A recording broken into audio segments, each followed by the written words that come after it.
there were multiple challenges with the data copy, data Hmm. getting deleted, job data getting deleted at the last minute, even in production, right? Hmm. Then you copy over thousands of jobs and eventually you move them to production.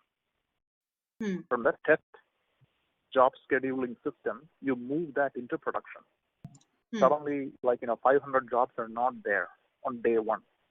A lot of it we managed to figure out, but due to challenges within the tool, we had to quickly react because certain jobs that were supposed to be there are no longer existing in production due to a system glitch. So Hmm. things like that. If I want to get into more detail, I can. So that was indeed the first Um, 2 3 days after the separation. It was a lot of hmm. firefighting.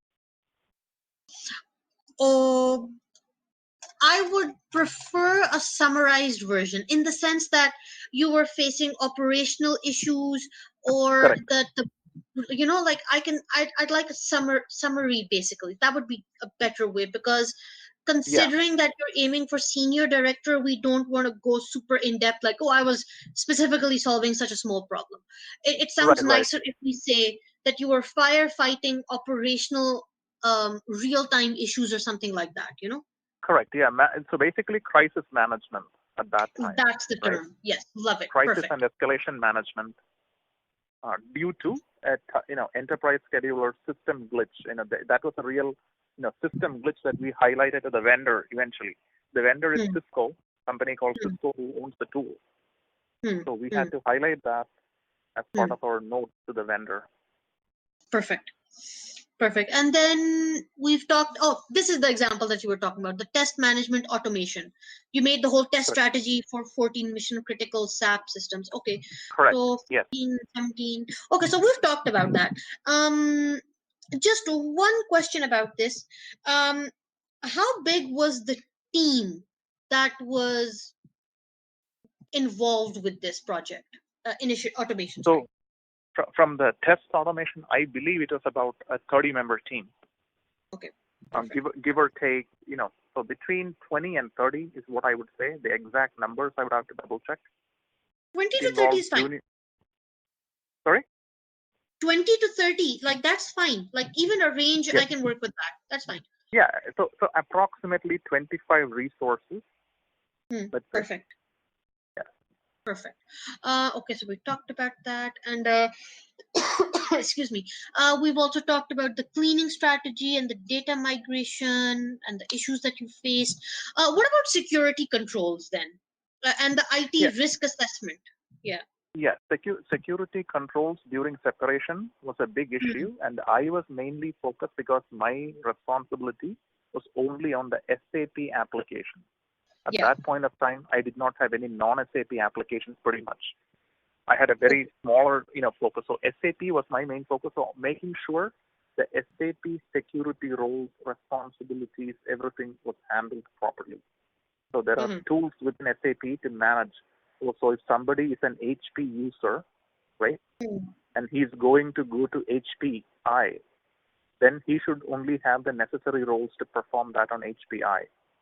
If somebody is HPE, then Hmm. he should have the roles and responsibilities only to perform that on HPE. Hmm. Obviously, the email IDs will be different, but since the system data is copied, originally it was one system, as we say, right? That one system, if the data is copied over and split to make it HPI and HPE system. So we have two systems now instead of one system with fairly similar data, right? So the same user, Hmm. we just cannot copy the user because then the user privileges, everything will be same. And that should not be Hmm. the case. So Hmm. whatever is relevant for HPE, we need to make sure the user only has that data and that access, that role, that profile, and vice versa for HPI. So Hmm. again, from an SAP perspective, making sure we have the plan, we have the data, then we create the new roles as necessary, we test and migrate them, and on day one, we ensure they are in production. But Hmm. obviously, for any firefighting, we will always find issues. Nothing is perfect, right? So Yeah. on day one, we still have hundreds of users who have issues, reacting very quickly, and making sure they can, we can fix their privilege issue, access issues, etc. So that was kind of like a minor role for me. I mean, I wouldn't say that was like a fundamental focus, but It was definitely a part. got pulled in as part of escalation and crisis management. Yeah, okay. And you've also mentioned about like making remediation strategies for identified risks. What was like the biggest risk that you were able to identify and then fix? So some of that is, so basically, I partner with the cybersecurity team. So the cybersecurity team for Hewlett Packard or Hewlett Packard Enterprise, they run their reports on thousands of applications. So if I am one Okay. of the application owners, I get a detailed. Can you hear me? Yeah, I can hear you. Yeah. So when I get a detail list saying, okay, this application has a vulnerability, like Windows Oh. 10 or sorry, Windows 8 vulnerability, or a cross-site scripting, or a Trojan virus vulnerability, whatever the case may be, right? So then we need to either remediate it very quickly, we need to immediately remediate it, or we have to say, sorry, I cannot remediate it in 5 days. It will take me 3 months to do it. So getting the exception approvals for that.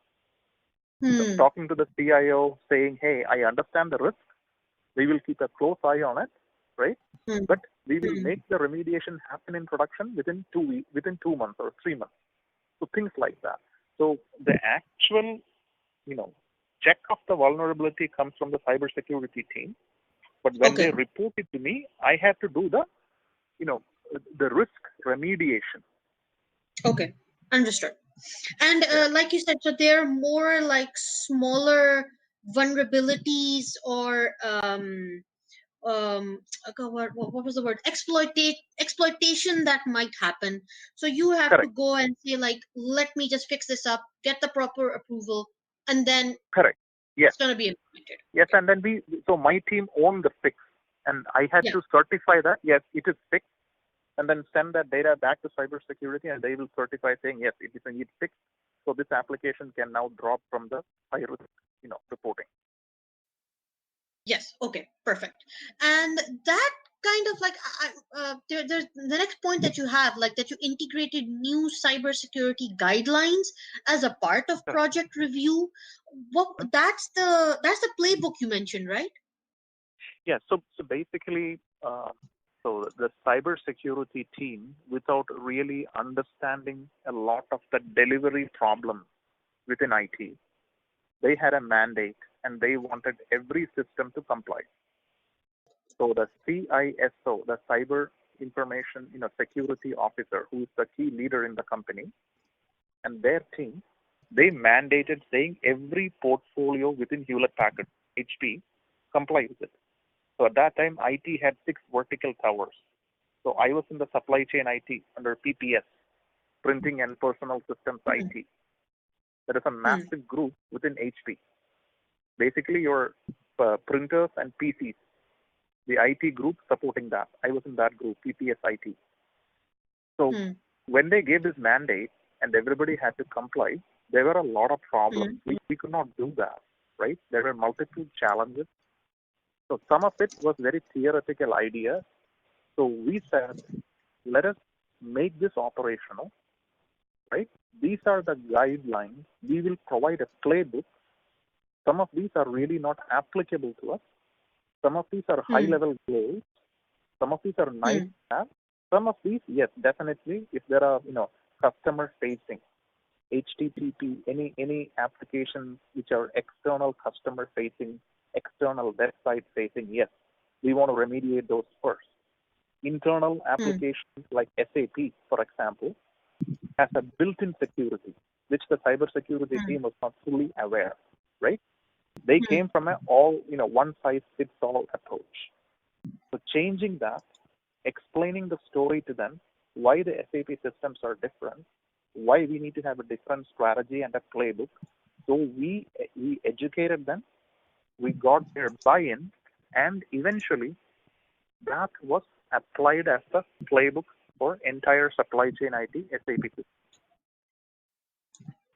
Okay. That makes sense then. Um,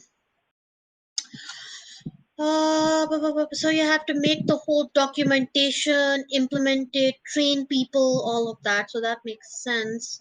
Um, was there any other solution that you implemented in order to just encourage operational excellence and continuous improvement other than the automation? Um, I I would have to go. Nothing comes immediately because it's a few years back. But so it mainly improving the quality of testing. That is number one. Uh-huh. Secondly, making sure test systems have the right data as part of the technology refreshes from production, Hmm. proper archiving to ensure the system performance. Because if the system has massive database size, a small query can take hours to run. Whereas if the system Hmm. data is compressed, if there is less data, your same query can run much faster, right? The database Hmm. size. So as part of archiving, making sure the database size is always, so every year there is a target, 25 to 30% reduction in database size due to archiving, right? However, you cannot simply archive data from a production because sometimes the business or the legal community will need access to that data for any Hmm. audits, etc. So balancing the audit and legal requirements against the archiving requirements. Archiving Hmm. blindly, you reduce 30% of database size. But certain Hmm. critical financial data you should not be archiving because if somebody needs to run it on production and quickly get due to an audit, once the data is archived, retrieving that is a very slow, laborious process. So ideally, the business and the legal teams always would like to see data in production because they can quickly Hmm. query it, even if it's 10-year-old data, right? Hmm. But if you Hmm. keep 10-year-old worth of data, your database size is just massive. It becomes unmanageable. The system is very, very slow.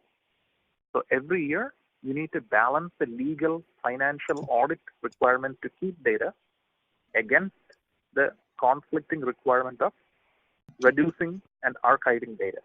So what is the right data to archive? Getting the business buy-in, getting the legal buy-in, and archiving that flawlessly, right? Hmm.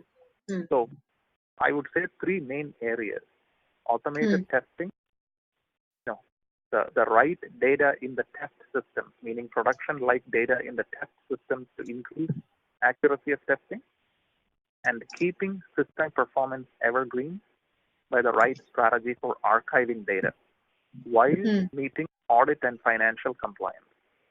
Hmm. So those were the three things I would stress for Hmm. operational excellence, keeping the systems smooth, under control. Okay.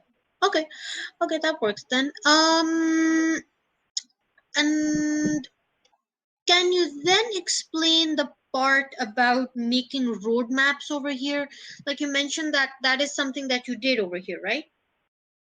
Yeah, so the again, so as an operational leader, I worked very closely with the supply chain IT architect, the Hmm. enterprise architect who owned the technology roadmap.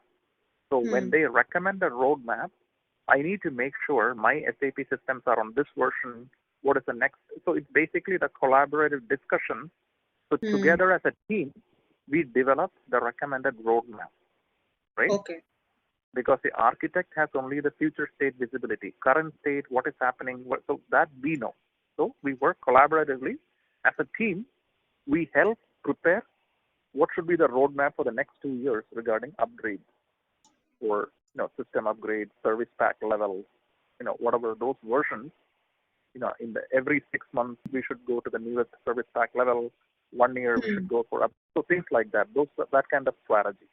Again, Okay. only from an SAP perspective, SAP systems SAP perspective. perspective, yeah. Yeah, okay. Um so regarding this particular process, you're making the roadmap, you're making sure that everyone is aligned. Did it ever happen that there was misalignment? That. Yes, certainly, certainly. So we have to change.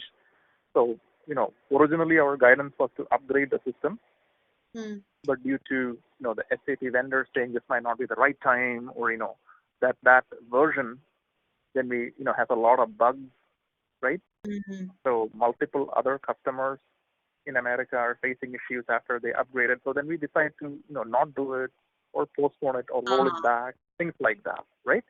okay, But so okay. far we keep a so that is where we work very closely with the vendor. So I manage the SAP relationship, what we call the max attention, SAP max attention relationship. So Hmm. that is where the SAP support and the technical people will come in. They will pitch saying, hey, we will work with you and make this upgrade successful. What do we Hmm. need? What testing do we need? What do we need to watch out for? All of that, right? So one system anybody can do, but when you have 20 systems under your control, it becomes really difficult to keep an eye on each of those critical, mission critical systems. It could be a reporting Yeah, system, it could be a financial system, it could be a supply chain transactional system, all of that. That is the core backbone for the company, right? yeah. I meant misalignment in the sense that, for example, the company, your goal, for example, was to ensure operational excellence. That's a company priority, right? But somebody Mm-hmm. says that no, my department, it wants to have some other goal, which is not part of the strategic goals. So you kind of had to work with them like, hey, look, that's not on track. Our roadmap has to follow this path Correct, correct. Yes, so that definitely. Absolutely. we. Absolutely those things. Because certain teams would say, hey, my global trade system is slow. Hmm, Or, I need to upgrade it to this. So we say, no, as part of the roadmap, you have to wait for next year where they are bringing in a better solution. So don't jump and do it now.